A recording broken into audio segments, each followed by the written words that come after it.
চাঁদাবাজির কাজে ব্যবহার ও নির্যাতনের অভিযোগে সম্রাট ও নিহারকলি নামের দুটি পোষা হাতিকে উদ্ধার করে 2024 সালে গাজীপুরের সাফারি পার্কে নিয়ে গিয়েছিল বন বিভাগ। সেখানে প্রায় 2 বছর রাখার পর সম্প্রতি তাদেরকে লালন পালনকারী ব্যক্তিদের কাছে ফিরিয়ে দেওয়া হয়। এবার প্রধানমন্ত্রীর নির্দেশনায় পুনরায় হাতি দুটিকে সাফারি পার্কে পাঠানো হচ্ছে।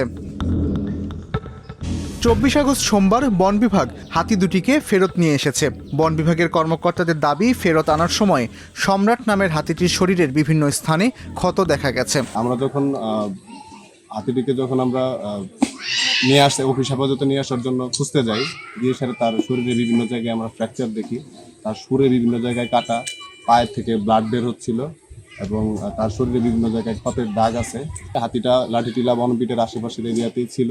মাননীয় প্রধানমন্ত্রীর নির্দেশনায় আমরা সেই হাতিটিকে অফিস হেফাজতে নিয়ে আসি। লাঠিটিলা বন এরিয়ার আশেপাশ থেকে আমরা জুড়ি রেঞ্জ অফিসে নিয়ে আসি এবং পরবর্তীতে তার পরিচর্যার জন্য, তার রেস্কিউর জন্য আমরা গাজীপুর সাফারি পার্কে প্রেরণ করবো। সেই কাজ চলমান আছে। তবে হাতি দেখভালকারী ব্যক্তির দাবি, জঙ্গলে প্রবেশের সময় লেবু গাছের কাঁটা লেগে ক্ষত হয়েছে। মৌলভীবাজারের জুড়ি উপজেলার মনির মিয়া সম্রাট এবং কমলগঞ্জ উপজেলার আব্দুল মজিদ নিহারকলি হাতি লালন পালন করতেন। সন্ধ্যায় ট্রাকে করে গাজীপুরের সাফারি পার্কের উদ্দেশ্যে হাতি দুটিকে নিয়ে যাওয়া হয়। 2024 সালে 24 সেপ্টেম্বর গোপালগঞ্জের কোটালীপাড়া উপজেলার পোলসার গ্রামে হাতি সম্রাটের পায়ের নিচে পিষ্ট হয়ে নজরুল ইসলামের মৃত্যু হয়। তিনি ছিলেন ওই হাতির মাহুত। কুড়িগ্রামের নজরুল ইসলাম ও পটুয়াখালীর হাসান নামের 2 ব্যক্তি গোপালগঞ্জের কোটালীপাড়া উপজেলার বিভিন্ন গ্রামে হাতি দিয়ে টাকা তুলতেন। এই ঘটনার পর বন বিভাগ হাতিটিকে উদ্ধার করে নিজেদের হেফাজতে নেয়।